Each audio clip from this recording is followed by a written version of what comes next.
Crime reporters TV news में आपका स्वागत है। मैं हूं अरुण गोयल। आइए नजर डालते हैं आज की खास खबर पर। अवैध केरोसिन पर पुलिस की छापेमारी, सैकड़ों लीटर माल बरामद, मामला दर्ज। नालासोपारा के तुलिंज पुलिस स्टेशन अंतर्गत पालघर पुलिस अधीक्षक की अपराध प्रतिबंधक दस्ते की ओर से अवैध केरोसिन अड्डे पर छापेमारी की गई। इस छापेमारी में पुलिस ने सैकड़ों लीटर केरोसिन बरामद किया। तुलिंज पुलिस ने उक्त मामले में धारा 285 के आरोपी पर मामला दर्ज किया। मामले की छानबीन पुलिस कर रही है। वहीं आपको बता दें कि पुलिस अधीक्षक की अपराध प्रतिबंधक दस्ते की ओर से नालासोपारा पूर्व में गश्त किया जा रहा था। गश्त के दरमियान पूर्व के अंबावाड़ी केसरी पार्क ओम सदगुरु कृपा cooperative housing society limited building की सीढ़ी के पास खाली स्थान पर छापामारी की गई। पुलिस की छापेमारी में अवैध रूप से बड़े पैमाने पर केरोसिन बिक्री के लिए रखा गया था।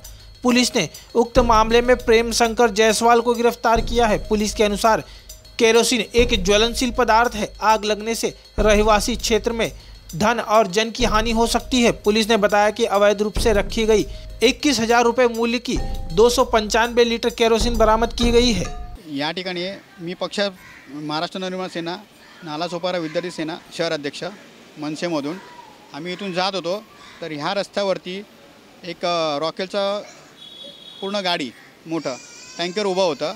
तर आम्हाला निदर्शनास आलं की हे रेसिडेन्सी एरियामध्ये खाली का करतायत आणि ते केरोसिन असल्यामुळे आम्ही त्यांची चौकशी करायला गेलो। तर त्या चौकशीमध्ये असं निदर्शनास आम्हाला आलं की हे लोक प्रायव्हेटली विकतायत आणि त्यांच्याकडे त्याचे कुठलेही परमिशन नाही आहेत। तर मग आम्ही तात्काळ पोलीस स्टेशनला फोन केला आणि पोलीस स्टेशनला शिवदे साहेब SP स्कॉटचे, तर आम्ही त्यांना बोलवलं आणि त्यांना बोलवल्यानंतर आम्ही ते पाहणी केली।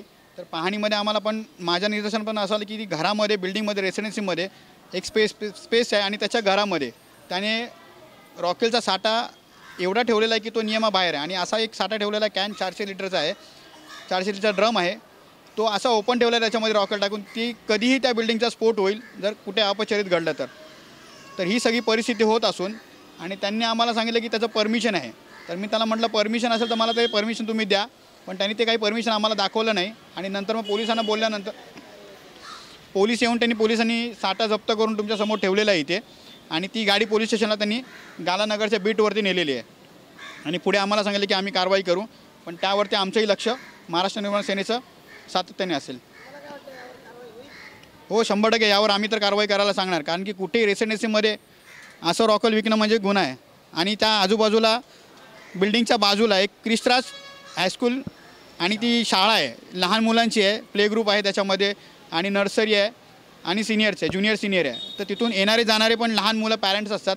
तर कदाचित जर अपचरित घडलं तर ह्याला जिम्मेदार कोण असेल, तर ह्याच्यावर 100% कारवाई होईल ही अशी आमची अपेक्षा आहे। माझं नाव स्वप्नील नर है, महाराष्ट्र नवनिर्माण सेना उपतालुका अध्यक्ष स्वप्नील नर। एक्चुअली यहाँ पे हम लोग जब पास हो रहे थे यहाँ से, तो हमने देखा कि एक केरोसिन का टैंकर खड़ा है, लेकिन जब उसकी हमने पूछताछ की तभी हमें पता चला कि ये केरोसिन का जो साठा है, मतलब केरोसिन का जो जमा कर रहे वो जमा एक फ्लैट में कर रहे थे, जो कि कायदे से गुनाह है।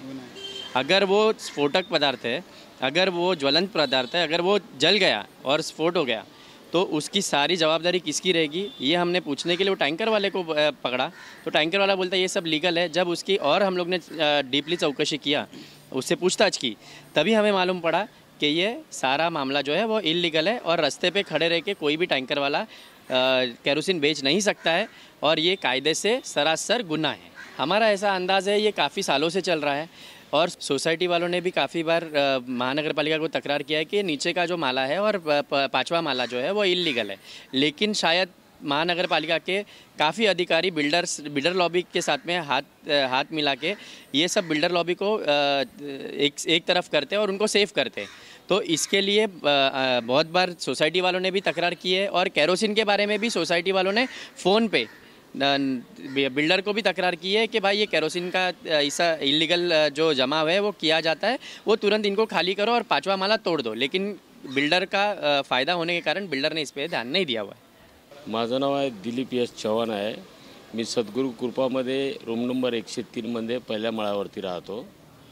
आम्ही बिल्डरला भरपूर वेळ सांगितलं बाबा आमच्या सोसायटीचे कामं बाकी राहिलेले आहे, घरपट्टी बाकी आहे, पाणीपट्टी बाकी आहे आणि हे बिल्डिंग पण तुम्ही म्हटलं अजून पूर्ण काम केलेलं नाही आहे, पूर्ण म्हटलं प्लॅस्टर वगैरे पडतोय म्हटलं गॅलरीमध्ये, आणि खाली म्हटलं तुम्ही पार्किंगसाठी जागा दिलेले ते पण फ्लॅट बनवून टाकले, आणि 4 माळ्याचे सांगून तुम्ही 5 माळे बनवून टाकले. त्याच्यामुळे आमची घरपट्टी आणि पाणीपट्टी येत नाही आहे. आम्ही दर दिवसाला 100 रुपयाचं पाणी विकत घेतो आहे. आता कमीत कमी 4-5 वर्ष झालेत. असं किती दिवस चालणार?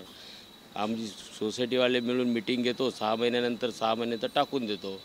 परत अजून मिटिंग घ्यायला गेलो त्यांच्या बंगल्यावर की परत अजून 6 महिन्याचा टाईम देणार की बाबा 6 महिन्यानं असं ढकलाढकली चालू आहे. आता फोन करतो, फोन पण नाही उचलत आणि कामं पण नाही आमचे करत. त्याची नाही, पालिकेमध्ये तक्रार केलेली आहे. पोलीस स्टेशनमध्ये एक अर्ज दिलेला आहे आम्ही, त्याची ओशी आमच्याकडे आहे, आणि आयुक्त साहेबांसाठी पण एक अर्ज टाईप केलेला. आता 1-2 दिवसामध्ये आम्ही सोसायटीवाले जाऊन ते पण अर्ज आम्ही पेलारमध्ये जमा करणार आहे. नाही, याच्या अगोदर आम्हाला रॉकेलचे 2-3 ड्रम असे प्रत्येक वेळेस दिसायला लागले, महिन्यातून 1 वेळ दिसत आहेत. आम्ही दुकानदाराला सांगितलं, बाबा तुझं दुकानाचा व्यवसाय तिकडे ठेव, इकडे सोसायटीमध्ये कशाला आणतो? कदाचित कोणी एखाद्यावर काय भडकलं, बिडी काडी पिऊन कोणी पेट घेतलं तर बिल्डिंगला पूर्ण सोसायटी येऊन जाणार, प्रॉब्लेम होऊन जाणार, सोसायटीला सगळं हानी होऊन जाणार. तर हे तुझं व्यवसाय आहे म्हटलं, हे तुझं तिकडे बाहेरच कर, इथं कशाला सोसायटी राहण्याच्या ठिकाणी कशाला करतो? आम्ही 2-4 वेळ बोललेलो, सुपरवायझरला पण सांगितलेलं, बिल्डरला पण सांगितलं, पण सगळं कानाडोळंच करतात. आणि आज येऊन बघतो तर आपले पालघरचे स्पेशलवाले येऊन टँकर आज जप्त केला आणि आपलं ड्रम वगैरे जप्त केलेलं. एक ड्रम भरून ठेवलेलं पाण्यासारखं सोसायटीमध्ये डगमध्ये, ते आम्ही बघितलं. नाही, हे मी सांगू शकत नाही बिल्डर सामील आहे की नाही, हे नाही सांगू शकत. पण ते दुकान नाही, कारवाई केली आम्ही प्रत्येक वेळेस त्यांना. आम्ही त्यांना रिक्वेस्ट करून सांगितलं, बाबा हे असं असं बिल्डिंगमध्ये होतं आहे, हे चाळीसारखं आणि नाही, दबावाखाली नाही राहत. खाली कधी पण आम्ही मिटिंग घेतलं, त्याला बोलायला गेलो तर हा बाबा करतो, पुढचे कामं करतो, बस असं आश्वासन देत राहतो, पण कामं काही पुढे करत नाही. नालासोपारा से आकाश विश्वकर्मा की एक रिपोर्ट।